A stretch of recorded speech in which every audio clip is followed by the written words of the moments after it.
Good evening, folks. This is Greg Judy at Green Pastures Farm, and Isaac and I are down here in one of our new silvopasture areas. And Isaac, you want to talk a little bit about the history of what this looked like and when we changed it over and stuff like that? Yeah, so last fall of 2021, we had Johnny in here, the dozer operator, and he had his skid steer, and he came in here and he was pushing out these trees.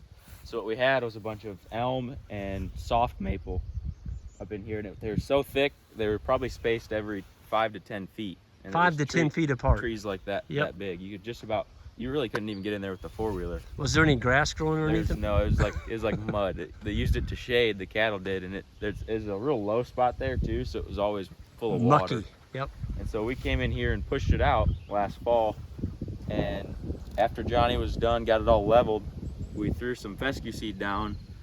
What would you say we seeded it at? Like there was probably pounds to the acre. Yeah, probably around 10 pounds to the acre. Yep. Yeah. It's only about 1.5 acres, maybe 2 acres here. Yeah, probably 2 acres. And then we had, I think it was like 4 or 5 big round bales, old hay that we took up here using the Greg Judy baling roller. We unrolled the hay, and then with pitchforks we spread it thin on this whole area. And you can kind of see the line. I don't know, there's a line where it's a darker green, that's where the old pasture was, and this lighter green is where the new pasture is. Okay, yep, you can see it. The makeup of the pasture, there's a lot of fescue, and there's still some of the foxtail and some of the old, here's some kind of like rye or something. Yeah. But we got it in early enough that we got a really good stand of fescue last fall, or a lot of fescue, and then we gave it enough rest. We beat it up this winter with hay and with cattle, and I couldn't believe the amount of grass that we had this year, this spring that's come up. This was bare soil. Yep. Last fall. It looked like, I mean, it was mud. It was dirt. There was nothing growing. Not even weeds growing. Well, Isaac, you all put probably at least, wasn't it 3, maybe 4 big round bales on this area? Yeah, at least. Yep. So when you unrolled them with a Greg Judy baling roller, did you just leave it like that, or did you take it, pitchforks? No, we forked it out. So we were weaving in and out of these trees, and then we'd go in there with forks and spread it out farther. I think we did at least 4 bales, maybe 5. Yeah. We spread on here. Then this winter we came in and we fed, what was it, 70? We didn't feed them all here. Maybe 40 probably bales 40 on this farm, and probably 10 of them were in this area. And so that's when the snow was on. Yeah, we got a lot of impact put on it, and we didn't get to graze much stockpile this winter here because the snow was on, and so I think that got beat down into it too. And so it's just been pumped full of carbon and impact, and that's the result you get. This is miraculous. I mean, to take bare soil and come in here, basically since last fall to now, it's not even half a year. Nope. And we took bare soil and did this. Yep. I was amazed at how much grass was growing here. Didn't believe it was gonna be that much. But it's pretty cool.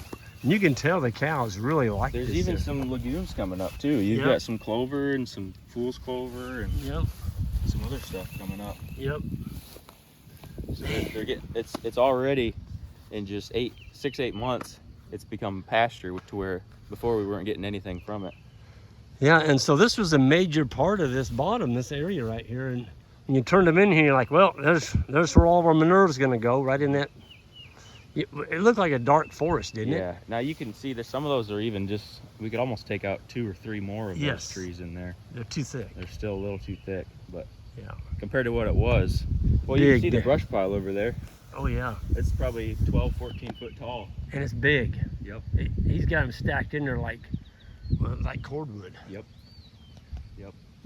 Man, it's a beautiful example of what you can do with the land. I think the real ticket was we got it in early enough. Right. It was end of August, early September that we did it. And we got some timely rains right when we needed it. So we got some moisture, and we were able to grow a little bit of fescue last fall, and then this spring it just took off. So on our seeding method, we just broadcast it. We didn't use a drill. Yep.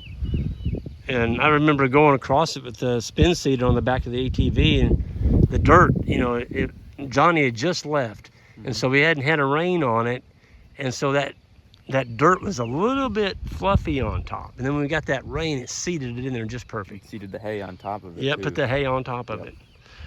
What do you think about just putting seed down and not putting the hay down? You're gonna lose a lot of it to birds or to the elements. It needs that hay to keep the moisture too. That's the key, That isn't it? moisture will hold it in Yeah. place. So. You and I have seen it, Isaac, where we've put down hay like on a pond dam, and then have a big wind come up and kind of blow a piece of it off the dirt. That part doesn't come up. Oh, only the spot where there's hay. Only the spot where there's hay. So, folks, if you're going to build to do any kind of dozing and seeding, for goodness sakes, cover it up with something. Yep. You spent the money on the dozing. If you're building a pond, you spent the money on the pond dam. Get a good stand of sod on it. Well, and now too, the landowner, it looks like a park out here compared to what it used to. It used to just it look really like does. A little bit of an overgrown woods, and now it's. I mean, you can look off that way too, and it's just silvopasture, savannah looking the whole way. Yeah. Wow. It's pretty. Aesthetics. That's what keeps the leases. Yeah, that's right. For some people. What's the old saying, Isaac? When you're in the land leasing business, you're also in the what? The land, like the landscaping business. Or Yep. Yeah. Land beautification business. Yeah, that's what it is. Folks, you got to make them look pretty. And when you can do something like this, and then you can bring a potential landowner, let's say you're negotiating the lease and he's got some property that looks like this, way too much trees, and you say, you know, look, this is what we can do. And, you know, this to me is just, I don't know, kind of gives me goosebumps looking at it. Yeah, it's beautiful. Yeah, and these trees now are spaced out, so guess what's going to happen? They're going to grow. You know, they have room now to grow, and they're not competing with 50,000 trees. They're spread out. They can get more moisture, more nutrients. You can see the shape of them. They're all growing up straight. Yep. They were trying to compete with each other. Yep. So now they'll have a chance to kind of grow out and make shade, and that's when we can come in and thin these out even more. Yep. Get it so that, you know, maybe there's a couple more desirable trees in here. Some of the elms. I mean, it's not a lot of great trees, but they do make shade. So They do. if you've got existing trees, you might as well keep them, even if they're not the best. That's right. Trees. Because you know, when you plant a tree, It takes a while to get some shade. So when you just bought a farm, folks, if you're leasing one that's got a ton of trees on it, be careful. Go out there and mark, tie some ribbons. That's what we did on a lot of these trees. We tied the ribbons on the trees we wanted to keep. Because a dozer guy, when he's on a dozer or a bobcat or whatever, he's just looking at taking out trees. And so you need to mark and tie a white ribbon around the ones that you want to keep. Otherwise, they may all be gone. I made that mistake early in my career. I had a dozer guy come out and I didn't tie any ribbons on it. And I came back that night, every single tree was gone. And when they're gone, you're like, uh-oh. Yep. You can't magically dig that tree back up and put it back out there. Nope. It's 25 years to grow a tree this size, Isaac. Maybe longer. You might as well leave some. Yep. And if you could come in here and plant maybe some Hershey honey locusts or something. Yep. And then as they grow up, you can thin these off once you've got enough shade. But Absolutely. don't get rid of it if it's there. That's right. If That's it ain't right. broke, don't fix it, so to speak. I mean, You bet. You bet. Just get it a little bit better. Well, Isaac, thank you for your time tonight explaining what we did here. And it's pretty rewarding to come out here with a guy. And who else was here? Ben. Yep. Ben was And here. Connor. And Connor. Yeah. This is the last day that Ben was here that he helped put this. So Connor was wanting to wonder what this bottom looked like because we've had so much hay on here this winter. Yep. So Connor, it looks pretty good. Here it is, The fruits Connor. of our labor. Yep. I mean, we had grass up to here and Yep. just This has lots been of growth. grazed.